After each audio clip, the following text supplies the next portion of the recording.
नमस्कार साथियों, राष्ट्रीय सोयाबीन अनुसंधान संस्थान के प्रदर्शन प्लॉट के अवलोकन हेतु हम आज जा रहे हैं। सबसे पहले आप सभी का हार्दिक स्वागत। और हमारा YouTube चैनल सोयाबीन की फसल के ऊपर नई नई उन्नत किस्मों की जानकारी या उत्पादन तकनीकियों की जानकारी इस बाबत छोटे छोटे वीडियो आपके लिए प्रस्तुत करता है। और उद्देश्य यही है कि ये जो सोयाबीन के बारे में जो अनुसंधान से विकसित तकनीकी है या जानकारी है, वो जो निकलती है नवीनतम जानकारी किसानों तक पहुंचाने का हमारा हमेशा प्रयास रहता है। और जब जानकारी तो देते हैं, उसके साथ साथ जो जानकारी है या तकनीकी है एक्चुअल खेत में किस प्रकार से परफॉर्म करती है, उसको दिखाने के उद्देश्य से प्रदर्शन प्लॉट खरीफ के मौसम में हर साल आयोजित किया जाता है। और आज मैं आपको राष्ट्रीय सोयाबीन अनुसंधान संस्थान के जो प्रदर्शन प्लॉट है उसको अवलोकन करने में ले जा रहा हूँ। आमतौर पे यहाँ पे प्रत्येक साल 3 से 4 हज़ार किसान विभिन्न जिलों के मध्य प्रदेश से लेकर राजस्थान है, महाराष्ट्र है या यूपी, गुजरात जैसे राज्यों से जो किसान हैं अपनी अपनी परियोजना के माध्यम से भ्रमण करने आते हैं। और जब आते हैं तो उनको ये इस प्रकार की जितनी सोयाबीन के बारे में जो तकनीकी जानकारी है वो हम प्रत्यक्ष रूप से खेत में दिखाते हैं। तो कुछ किसान यहाँ पे नहीं आ पाते हैं, उनके लिए तो ये एक बहुत अच्छा एक माध्यम है कि इस प्रकार के वीडियो हम आपके लिए डालें और इसी बात के ऊपर चर्चा करेंगे। ये जो प्रदर्शन प्लॉट है, मैं आपको बता दूं 20 जून को इसकी बोनी हुई है और 2 प्रकार से हमने तकनीकी का इसमें प्रयोग किया है। एक तो सोयाबीन की कम समय में पकने वाली किस्मों को हमने प्रदर्शित किया है और 2 किस्में ऐसे हैं जो कि मध्यम समय में पकने वाली किस्में हैं। इस प्रकार से कुल मिला के हमने 11 किस्मों को यहाँ पे प्रदर्शन के तौर पे रखा है। और 12वीं जो किस्म है वह है चेक, यानी कि किसानों की अपनी मनपसंद वैरायटी, जिसके साथ में हम नई उन्नत किस्मों को कंपेयर करके तुलना करके उसका उत्पादन के आंकड़े हैं हम आपको बता सकें। तो जो कम समय में पकने वाली जो किस्में हैं उनको 30 सेंटीमीटर की दूरी पे हमने बोया है और उसकी बोनी जो की है जो किसानों के पास में जो सीड ड्रिल रहता है, नॉर्मल सीड ड्रिल, उससे बोनी की है। और जो कुछ किस्में ऐसे की जो कि मध्यम समय में पकती है उनको हमने 45 सेंटीमीटर की दूरी पे हमने लगाया है और उसको बोने के लिए BBF तकनीकी का हमने इस्तेमाल किया है। साथ ही साथ आप देख रहे हैं कुछ 2 किस्मों के बीच में आपको यहाँ पे इस प्रकार से आप दिख रहे होंगे गेंदे की फसल हमने लगाया है। गेंदे का हमने रोपा तैयार करके रखा था, वो बीच बीच में लगाया है। वो इसलिए लगा है कि एक कीट आकर्षक फसल होती है। आप चाहे तो सुआ की फसल लगा सकते हैं। तो होता क्या है कि जो इल्लियाँ है सोयाबीन की फसल में पत्तियाँ खाने के बजाय जो सुआ या गेंदे की फसल उसमें उनको अधिक मज़ा आता है, तो हमारा नुकसान कम हो जाता है। तो ये हमने कीट आकर्षक जो फसल है गेंदा वो भी हमने लगा के रखी है। अब शुरुआत करते हैं हमारे प्रदर्शन प्लॉट की जो दिखाने की और एक एक वैरायटी हम देखेंगे।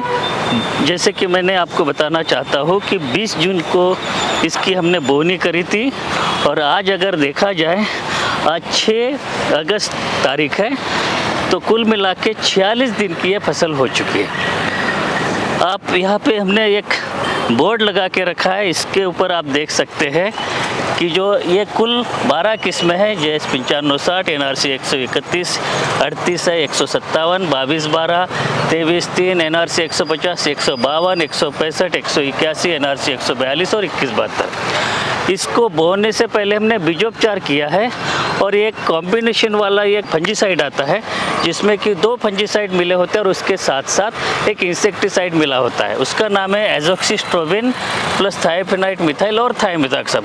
तो ये जो आप देख रहे हैं एजोक्सिस्ट्रोबिन प्लस थायोफेनाइट मिथाइल, ये 2 फफूंदनाशक है और उसके साथ में ये कीटनाशक है थायोमिथाक्सम। 10 मिलीलीटर प्रति किलोग्राम बीज के हिसाब से हमने इसको बीज उपचारित किया और उसके तुरंत बाद में हमने जो संस्थान का विकसित जो उर्वरक है तरल बायो फर्टिलाइजर उससे किया।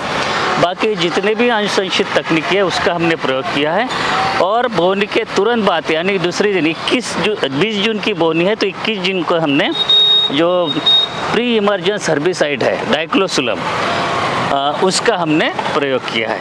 तो इस प्रकार से प्रदर्शन प्लॉट की हम शुरुआत करते हैं। हम देखेंगे सबसे पहली जो किस्म, जैसे कि आपको किसानों के मनपसंद वैरायटी के रूप में JS 9560 को हमने लगा के रखा है और 30 सेंटीमीटर की दूरी पे आप देख रहे हैं। तो ये किस्म है, ज़्यादा समय हम इसमें नहीं लेंगे, नहीं तो अन्यथा वीडियो हमारा बहुत बड़ा हो जाएगा। इसमें पीली मोज़ेक की बीमारी आपको दिखाई दे रही है। तो ये बहुत पुरानी वैरायटी JS 9560, ये NRC 131 नाम की वैरायटी है। मध्य प्रदेश के लिए खासतौर से राज्य सरकार द्वारा इसमें अनुशंसित की गई है और बड़े दाने वाली ये फसल है, कम समय में पक जाती है, यानी कि 90 दिन के अंदर अंदर ये खेत आपका खाली कर देती है। नाम है NRC 131 और इस समय पे आप देखेंगे कि फ्लावरिंग की अवस्था में, आप देखें फ्लावरिंग इसमें शुरू हो गई है और फ्लावरिंग बहुत पहले से हो गई थी NRC 131 में। और आप ये देखेंगे फलियाँ भी लगी है, ये आप ध्यान से देख सकते हैं। ये देखिए NRC 131 में इस समय पे फ्लावरिंग की स्थिति ख़त्म होने पे इसमें जो फलियाँ लगना प्रारंभ हो चुकी है। तो ये दो वैरायटी आपने देखी। सबसे पहले आपने JS 9560 और NRC 131, दोनों किस्मों में आपने देखा कि पीली मोज़ेक की बीमारी यहाँ पे ज़्यादा दिखाई दे रही है। तीसरी जो किस्म हम देखेंगे NRC 138। अब वो दोनों जो किस्में देखी थी JS 9560 और NRC 131, उनमें बैंगनी रंग के फूल आते थे।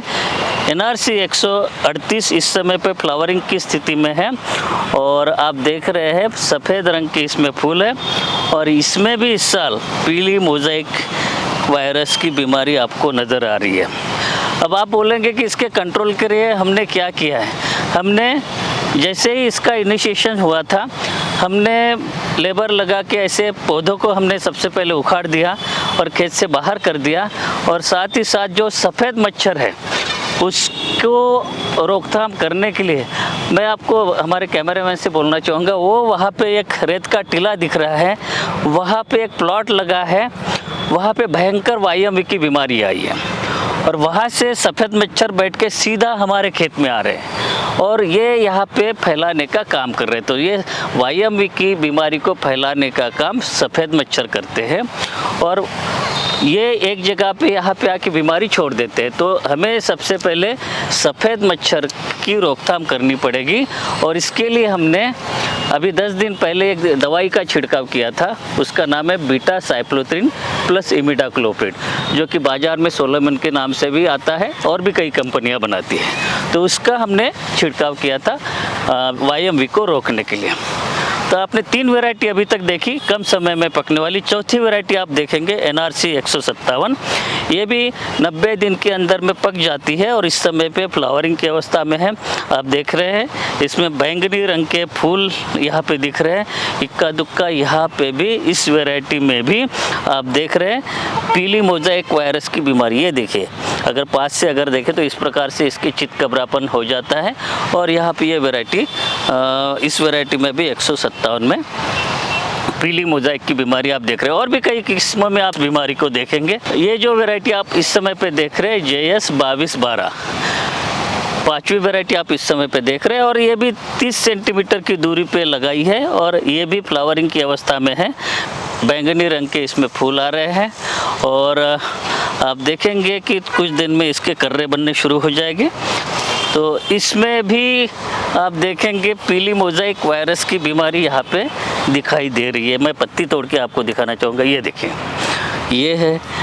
तो पीली मोज़ेक वायरस की बीमारी जो है इस साल हमारी जो कई सारी किस्मों में यहाँ पे देखने को मिल रही है, ये एक महत्वपूर्ण बात है और इसका नियंत्रण करने के लिए जो भी तरीके हैं हम साप्ताहिक सलाह के माध्यम से देते रहते हैं। छठी जो किस्म है JS 2303, ये पिछले साल यानी 2024 में इसका नोटिफिकेशन हुआ है। बैंगनी रंग के इसमें फूल आ रहे हैं और ये एक नई किस्म है, पहली बार प्रदर्शन प्लॉट में हमने लगा के रखी है और फ्लावरिंग भी इसमें बहुत अच्छी से दिखाई दे रही है। तो ये आप मान सकते हैं कई किसानों तक इसका बीज पहुंच गया, कई किसान इसको लगा रहे हैं। JS 2303।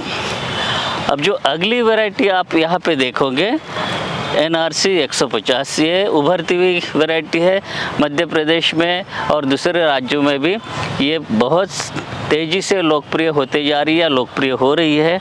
और ये किसानों के पसंद के हिसाब से ही अपने आप लोकप्रिय होते जा रही है।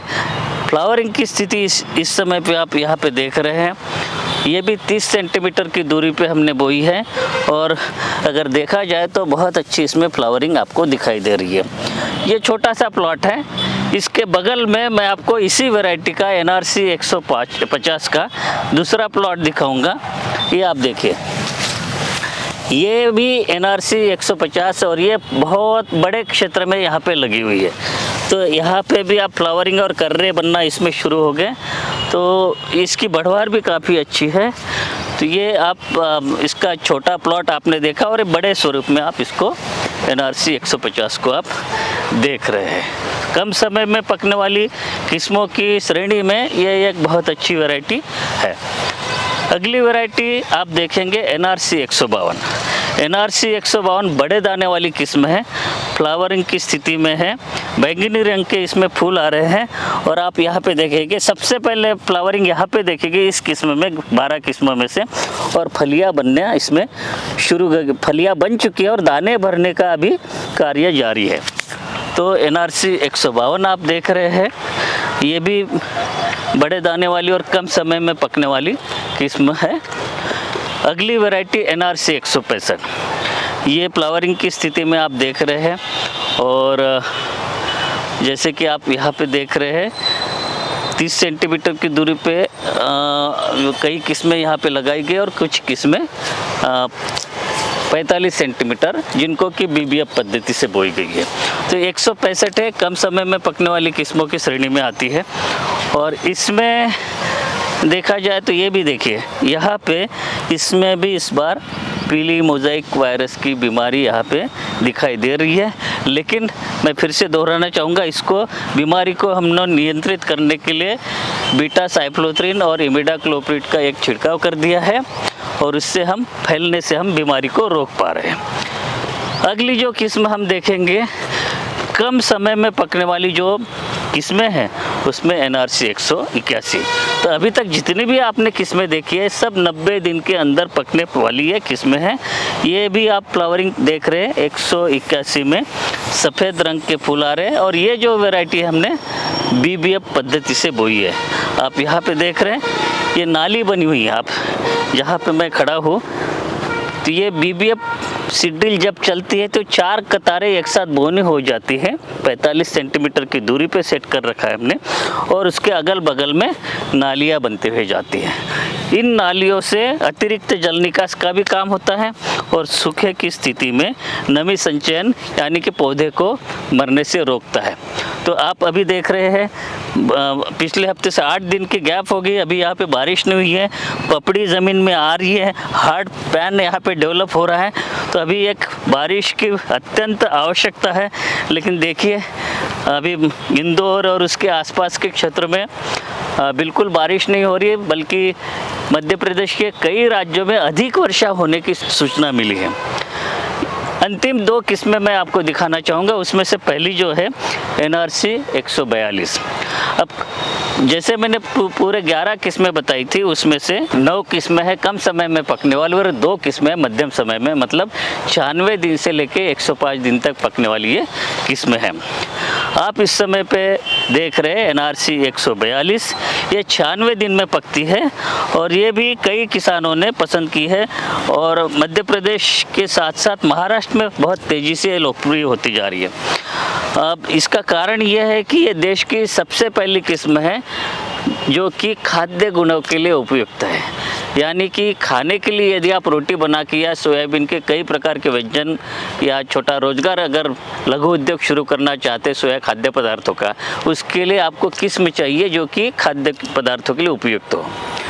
अब खाद्य पदार्थों की उपयुक्तता के लिए हमारे 2 पैमाने हैं। तो ऐसी किस्में चाहिए जिसमें कि कोनिट्स ट्रिप्सिन इनहिबिटर ना हो और दूसरी जो लिपोक्सिजिनेज एंजाइम जिससे कि सोया के खाद्य पदार्थों की एक स्मेल आती है वो ना हो। तो ये दोनों जो बाधाएं हैं लिपोक्सिजीनेज अम्ल और जो कुनिट स्ट्रिप्सिन इनहिबिटर उससे ये मुक्त है। NRC 142 45 सेंटीमीटर की दूरी पे, और इसमें भी अभी फ्लावरिंग स्टार्ट हो गई है।